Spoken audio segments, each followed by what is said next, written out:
Did I just see a fairy? Hey YouTube, it's Sunday. Why are you such a copycat? So this week I wanted to do another paranormal story time, but this one is a little bit less creepy and a little more just cool. This is the story about the time that I saw a fairy. Now, okay, just quick disclaimer, I know not all of you guys are going to agree with me or believe in the same things as me, and that is totally fine, you do you, but if you clicked on this video, I mean, you probably at least want to hear the story. So yeah, just try and keep an open mind, listen to my story, don't judge me, I'm not judging you, and yeah. I don't normally feel like I need to make a disclaimer like that, but with a story like this, it's a little bit different. Okay, so without any further ado, let's just go ahead and get into the story. Now this is a semi-collab with my witchy channel, Rosemary and Sage, so you guys should go ahead and subscribe to that channel if you have not. I haven't posted on it yet, but I plan to very soon. And yeah, let's just get into it. So this took place when I was in about 7th grade. I had a friend named,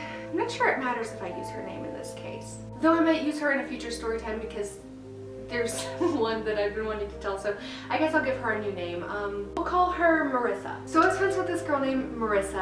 Actually, my very first day of 7th grade, she sat next to me and was like, hey, can we be friends? And I was like, okay. So after that, we kind of just like, we hung out every single day, we talked all the time. And then the way that school worked, pretty much the people that you had your first class of the day with, you had every other class of the day with. So our first class, I believe, was science or history, one of those, and then later on we had English class. Now the story doesn't take place in the very beginning of the year. We had been friends for a couple of months at least. I don't know exactly when it was, but there was one day I remember specifically we were in English class and we had finished our work, whatever it was, and we were just kind of like sitting around and talking while everyone else was still working. And that's when Marissa told me that her parents were actually witches, which is kind of crazy to me because I look back now and I'm like, no, I had experiences with people who like did practice. Like there was a girl I knew in 6th grade named Katrina and she like practiced as well, and it's so funny to me now looking back. But anyway, so yeah, so she told me that her parents practiced witchcraft and was kind of telling me a little bit about it, like, you know, apparently they did a lot of potions and things like that, and then she was talking about how she had seen fairies occasionally at her house. Now I was kind of intrigued, but also at that point I didn't believe in fairies. I mean, yeah, I was in 7th grade and yeah, I was younger than everyone else because I started school early. I actually skipped over kindergarten and 1st grade and did a little bit of homeschooling at home and went straight to 2nd grade, but just 1 year early because my parents didn't want me 2 years, like too young in college. Like they didn't want me 16 my freshman year of college. 17 is a little bit better. So yeah, so I was younger than everyone else, but I still, like, I didn't believe in fairies anymore. Like I had given that up a couple of years ago, but I don't know, I guess I was still kind of open to it because when she was telling me about it, I was like, that's so cool. I actually remember having a conversation with her that same day where I was saying, well, maybe I'm like a witch or something like that. Now I didn't fully understand what that meant, and it is so ironic now because now I actually am. But back in 7th grade, I mean, I just didn't really know. Like she had told me a little bit about her parents and it was like, you know, it's not like in TV when you can, you know, blow things up with your fingers, which it's not, but I still didn't really know what she was talking about. And then I was like, well, I think I might be. And so she was asking me like, why do you think that you're a witch? Like, you know, what crazy things happened in your life that make you think that you were chosen for this or whatever? And so I started telling her like little things, like I had been haunted since I could remember, and I was telling her a little bit about that. There was actually a time like 2 days before this conversation happened where I was in the bathroom and I stood up from the toilet, like I finished and I stood up, and as I stood up, like the towel on the door fell to the floor and I kind of sat right back down and was like, but that bathroom always terrified me regardless. So, but yeah, and so we started talking about that and she was intrigued, and you know, I told her about that towel story and she was like, nope, I would have been like, I'm out and run out of there and all this other stuff. And so we were just talking about paranormal things and magic and all of that other stuff, and I was really fascinated by the fairies, and I don't remember exactly what her story was anymore, but she said that she had seen them sometimes and she was kind of telling me about them during this time, and then pretty soon after everyone was done with their work and we had to stop talking about it. So I went home that night and I wanted to think of more things to tell her. You know, I wanted to be like, oh well, also this happened a couple of years ago and maybe this is a thing, and I don't know, at that point, like I was really impressed with her and I like wanted her to like me more and think that I was like cool like her parents and whatever. And so I started thinking about things, and like I said, I had been haunted for years at that point, so I did have plenty of stories and I was just brainstorming. But eventually I just kind of was like, well, whatever, like I'll tell her what I can tomorrow and it doesn't really matter much, and if I think of anything else that I can tell her. So after a little while, you know, ate dinner, did homework, kind of chilled on the computer for a while, I eventually went to bed. Back then I shared a room with my sister. I think I've talked about this a little bit before. We shared a room pretty much the whole time growing up, and we had a bunk bed in that room, and I usually slept on the bottom bunk because I was scared of being on the top bunk and rolling off, but my sister didn't like being so low on the floor. So I always had the bottom bunk, and it worked out perfectly for that reason. We also moved the bed around a lot, so if I describe it being in one part of the room in one story and then a different part of the room in another story, that's why. But so at this time, the bed was like, you walk in the door and it was directly to the right, and then right in front of us were two big windows along the front of the house, and in front of that, inside the room, was like our desk and like a computer and like a dresser or something beside that. So there were just like furniture all along that side of the room. Now, I was laying in my bed that night, and I have always had insomnia. There have been some times it hasn't really bothered me as much, but pretty much the entire time growing up, I've never been able to just lay down and go to sleep. Like, I've always had to just lay in bed and wait to fall asleep, and it always has taken an hour, 2 hours, something like that. It's always been crazy. It's always been hard for me to get up. That's just been my life. So I went to bed and I was laying there. My sister was almost immediately out. She got that from my mother.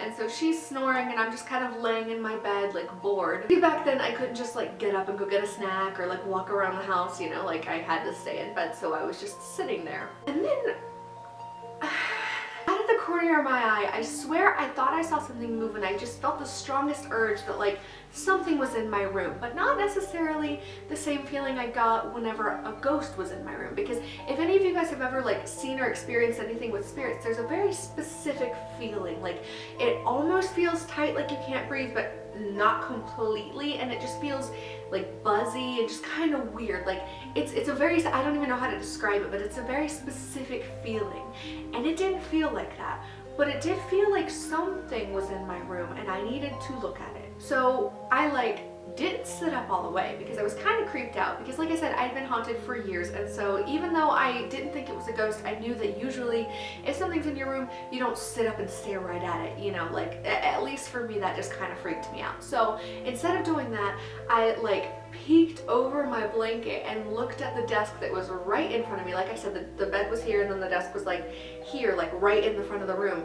And so I like peek over my covers and look at the desk, and I saw a little fairy, or at least what I believe is a fairy. Again, beliefs, you know, you do you, but I believed that this was a fairy. And I think it was because we had been talking about fairies earlier in the day, and so my mind was a little bit more open to it, whereas beforehand I never believed in fairies up until this point.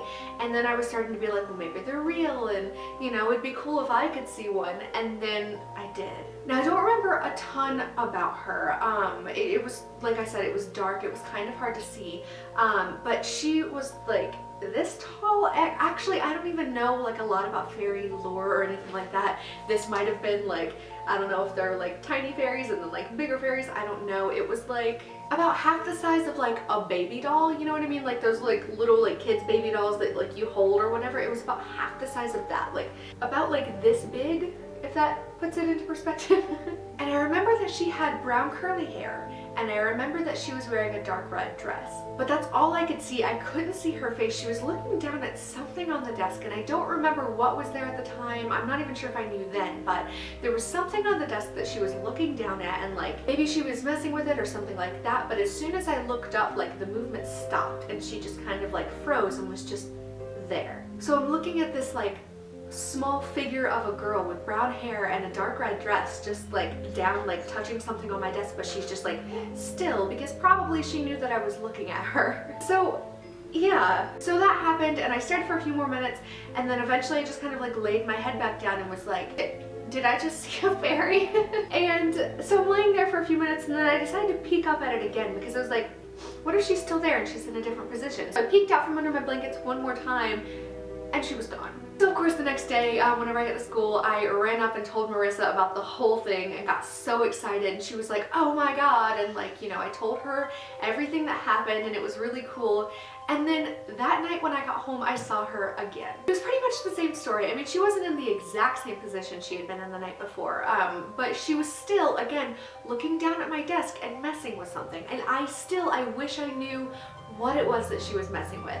But she was looking down and she was touching something on my desk. And again, whenever I looked at her, she froze.